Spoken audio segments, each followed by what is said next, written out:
di komen di Instagram, Facebook, sama YouTube bukan main ramainya yang nanyain mana Yu Indah, mana Yu Indah. Bukan main ramainya yang nanyain apa. Iya, kalau gabung sama influencer ini memang fansnya ini bukan main banyaknya ya. Mbak Indah, cek sound Mbak Indah, gimana? Bagus. Bagus. Wih, luar biasa. Bagus. Mbak Indah, saya ini yang lucunya ini juga sempat menuai kontroversi ya. Dulu tuh Mbak Indah pertama kali saya tahu itu muncul waktu sering komunikasi dengan bule tapi pakai bahasa Palembang kayak gitu kan. Benar kan? Yes, benar.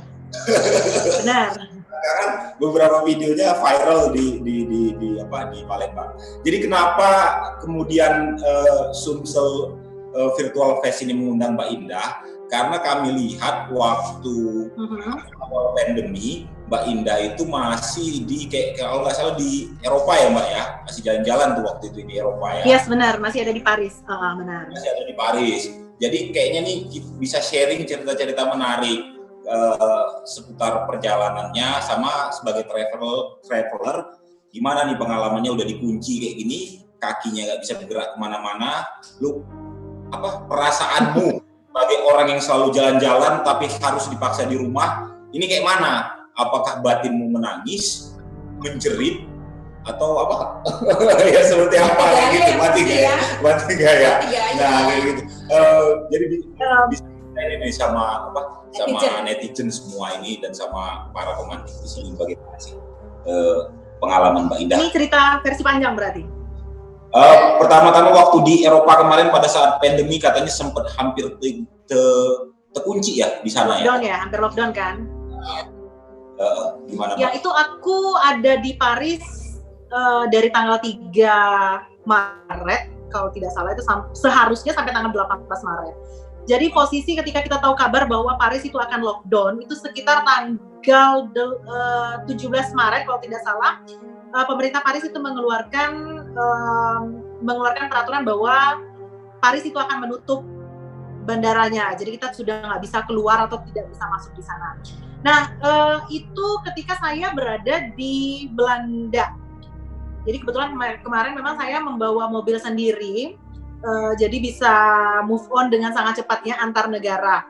Nah, banyak pertanyaan masuk ke saya kemarin, kenapa masih tetap memutuskan untuk berangkat ketika itu, padahal sudah tahu saat itu pandemik corona itu sedang marak sekali ya, maksudnya sedang lagi blow up sekali nih kasus ini. Cibiran pada bulan Januari, kenapa? Cibiran netizen, kenapa masih? Iya, cibiran netizen lah ya, mulut netizen, maha benar. Nah, jadi ini berawal dengan memang janji saya dengan teman saya yang memang saat itu ingin memperlihatkan ke dia masalah salju gitu loh. Kemudian juga saat itu perlu diketahui di Paris itu hanya 2 orang saja yang positif corona pada saat itu. Jadi hanya 2 orang saja. Jadi saya memutuskan untuk beli tiket. Di minggu berikutnya saya mengurus visa dan di minggu berikutnya lagi kita terbang. Jadi cerita ini benar-benar dalam waktu yang sangat singkat. Ketika saya di Paris, itu masih ada sekitar 100 atau 200 orang yang masih positif corona terkonfirmasi saat itu. Nah, yang sangat menyedihkan sekali ketika saya masih berada di Paris, besokan harinya terjadi kelonjakan yang sangat tinggi sekali. Jadi dari 200 orang yang konfirmasi menjadi hampir 1.000 orang, karena katanya pada saat itu ada orang mungkin dari Cina, saya kurang tahu, bermain di Disneyland Paris, dan hari itu terjadi lonjakan yang sangat dahsyat. Nah, di saat itu kita sudah mulai merasa cemas. Saya sudah mulai memikirkan apakah mau pulang atau tidak, tapi saya pikir kalau seandainya mau pulang, alangkah banyaknya biaya yang harus dikeluarkan, kemudian juga saya juga harus memenuhi janji saya kepada teman-teman untuk memperlihatkan banyak negara saat itu. Jadi saya nggak mau nih perjalanan saya sia-sia. Saya mau saya tetap dapat jalannya dapat, tidak rugi tentu saja, yang jelas selamat gitu loh. Jadi hari itu tanggal 13 saya ingat sekali di Belanda, kita sibuk mencari tiket atau memperbaiki tiket saya, karena kan saya kemarin kebetulan dapat tiket yang harganya tidak mahal, maksudnya bukan kelas normal gitu. Jadi saya beli tiket yang harganya sedang-sedang saja, tidak murah, tidak mahal. Akhirnya saya berpikir di situ. Kenapa? Bukan bisnis toh? Bukan, bukan bisnis. Kalau bisnis cuma 8 jam aja ke Amerika. Gitu. Nah, jadi kemarin saya memutuskan untuk mengubah tiket saya menjadi lebih cepat. Saya sudah menghubungi pihak penjual tiket nih, kemudian saya harus menambah uang sekitar 2 juta untuk untuk mempercepat kepulangan saya saat itu. Jadi seharusnya dari tanggal 18 saya rubah kepulangan menjadi tanggal 15. Nah ternyata lebih hiruk-pikuk lagi nih kondisinya. Ternyata ada berita lebih gawat lagi, Singapura menutup aksesnya. Nah itu yang benar-benar lebih gawat lagi, kondisinya mencekam. Di Paris itu biasanya, karena saya bisa dikatakan hampir setiap bulan datang ke sana, karena kebetulan kan saya TKW, jual pempek di Paris nih. Jadi mau tidak mau pekerjaan saya setiap bulan datang ke Paris. Jadi yang saya rasakan di situ sangat mencekam sekali. Kondisi yang seharusnya kalau misalnya kita foto saja di Paris itu antrinya panjang sekali. Tapi kemarin hampir bisa dikatakan pengurangannya jauh sekali. Jadi kalau misalnya dengan skala nilai 100%, saat itu orang yang hanya foto hanya mungkin 5% diantaranya saja, gitu. Jadi saya mempercepat tiket itu ternyata nggak bisa juga karena di Singapura akses pesawat itu sudah nggak bisa lagi. Katanya sih kalau kita maksa untuk datang ke Singapura, kita pasti akan membeli tiket lagi untuk bisa datang ke negara lain. Jadi istilah kata kita ditolak. Jadi walaupun event transit pun mereka sudah tidak mau terima lagi. Memang pemerintah di Singapura sangat ketat sekali ya, sangat benar-benar ketat. Teman saya itu sudah mencobanya datang ke sana dan dia dipaksa untuk pulang. Jadi tiketnya sudah hangus, dia beli lagi. Nah saya tidak mau kejadian seperti itu. Saya nggak mau jadi lebay malang. Ke hulu salah, ke hilir salah, nggak mau begitu. Lanjut. Jadi saya menghubungi lagi pihak ketiga yang punya tiket kita. Kebetulan saya membelinya juga di aplikasi begitu. Mereka bilang ini nggak bisa di-cancel nih tiket ini karena kita sudah melakukan perubahan tiket yang pertama. Akhirnya dengan berat hati saya membeli tiket baru yang harganya itu sama seperti dengan tiket saya PP. Berapa sih Mbak? Berapa? Saya beli tiket pas perginya itu 8 jutaan lebih, itu pas pergi. Tapi pas pulang itu malah saya kena 9 juta tiket. Jadi malah lebih mahal lagi. Tuh. Jadi pas waktu pulang karena sudah tidak ada pesawat lagi yang mau terima nih, yang hanya bisa waktu itu membawa saya adalah Garuda Indonesia. Jadi saya beli tiket Garuda itu flightnya dari Paris menuju ke Amsterdam.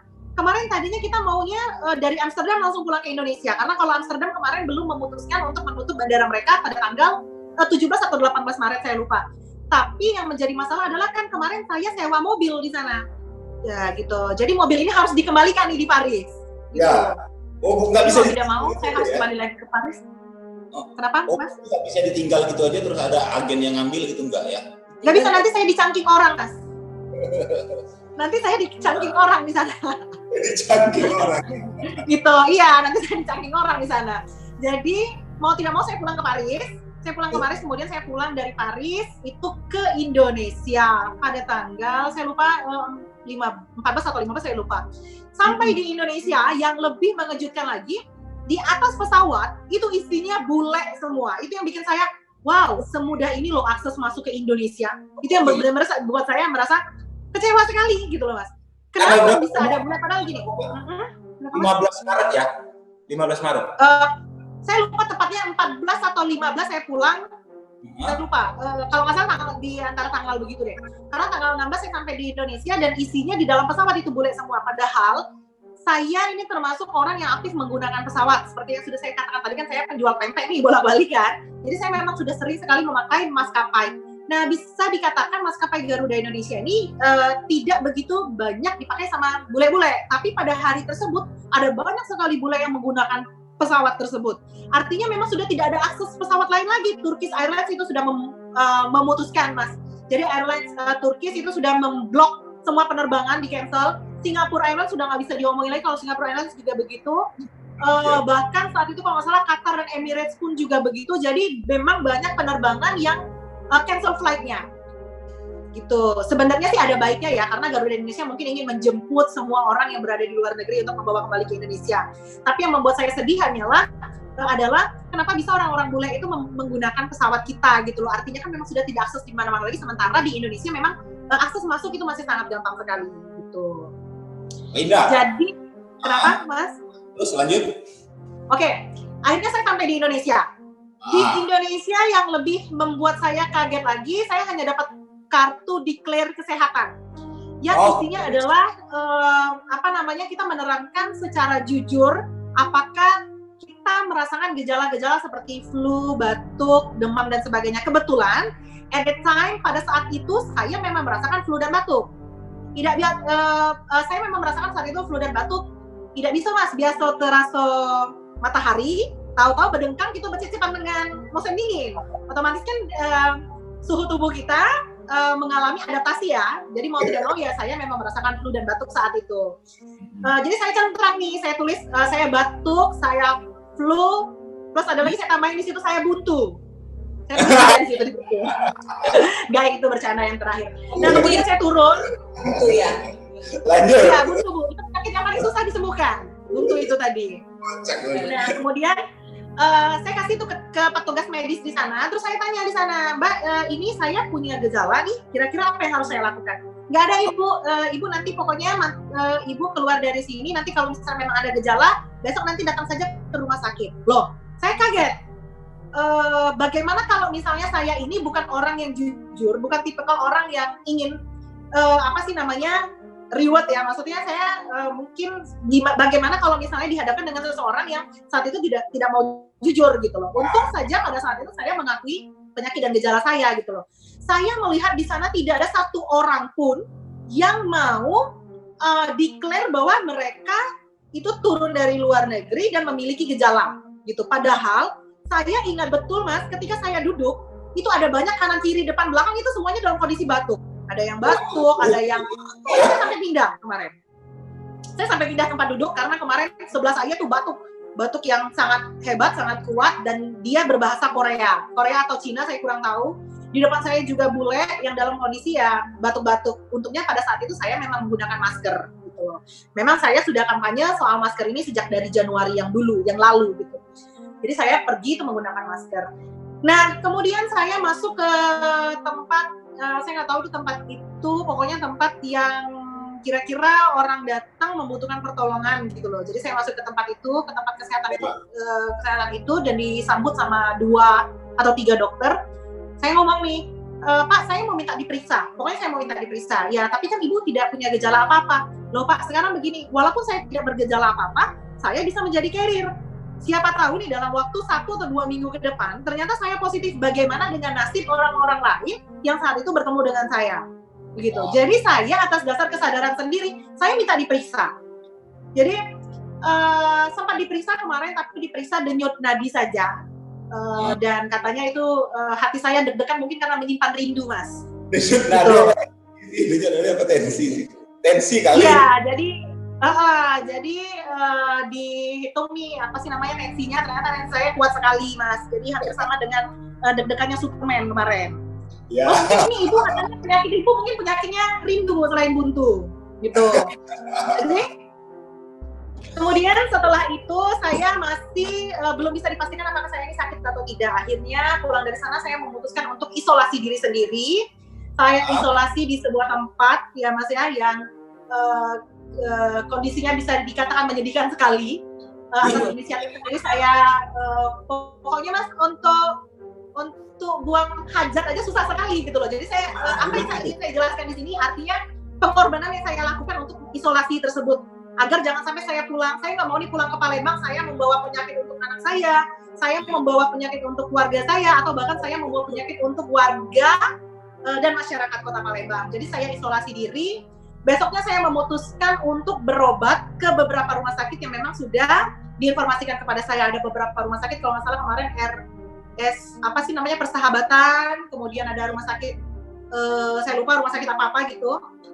Nah, saat itu saya bikin posting sesuatu status nih, ya isinya bahwa saya membutuhkan orang yang bisa meriksa saya nih. Saya nggak mau pulang. Kemarin itu Mas, saya benar-benar berkecamuk di dalam hati, orang tua suruh pulang, suami juga sudah suruh pulang. gitu loh. Tapi saya nggak mau. Saya ingin memastikan bahwa diri saya memang benar-benar baik-baik saja. Saya bikin status di Instagram saya, kemudian direspon dengan baik oleh teman-teman saya. Selain memang doa dari mereka, ada teman adik tingkat saya yang menjadi dokter, itu memperkenalkan saya kepada dokter, seorang dokter lainnya, itu Dokter Wendri namanya. Kemudian saya akhirnya periksa tes corona di rumah sakit swasta. Kenapa, Mas? Akhirnya pada saat itu saya memeriksakan diri. Nah, sempat kaget juga karena kemarin kan yang ada di dalam bayangan saya adalah tes itu memakan biaya sekitar 600 sampai 800 ribu katanya ya, bahkan ada yang 300 sampai 800 ribu kalau tidak salah, itu informasi yang saya dapatkan. Tapi kemarin si dokter kasih tahu saya, Mbak, sudah tahu belum gambaran biayanya berapa? Saya tanya berapa, Dok? Itu biayanya sekitar 3 sampai 4 jutaan. Ternyata pas keluar biaya 4,5 juta. Oh ya, masih 4 jutaan ya. Saya pikir walaupun 4,999 juga masih 4 jutaan. Artinya dengan biaya yang sangat mahal ini, saya hanya kasihan saja dengan orang-orang di sana yang mungkin mereka pergi itu karena cari uang. Maksudnya begini, kan ada beberapa orang yang pergi travel tuh karena mereka mencari uang seperti tour leader. Kemudian juga ada beberapa orang yang jadi TKW ya di sana ya, TKI gitu kan. Saya kasihan sekali kalau misalnya, kenapa, Mas? Apa kayak Mbak Ida jualan pempek kan? Iya, saya juga jualan pempek. Tapi alhamdulillah kemarin pempek saya laku keras. Gitu. Mbak Ida. Itu kok tiba-tiba berubah jadi kursi. Ya kenapa, Mas? Untung Mbak Ida bicaranya ngebut. Jadi bisa menyampaikan semuanya. Saya nggak bayangin ngomongnya lelet kayak Mbak Weni, bisa sampai setengah jam Mbak Ida. Ya, kebetulan kemarin saya waktu antri di bagian mulut, itu kebetulan saya diciptakan memang sama Mas dengan kereta cepat yang ada di Jepang, Shinkansen.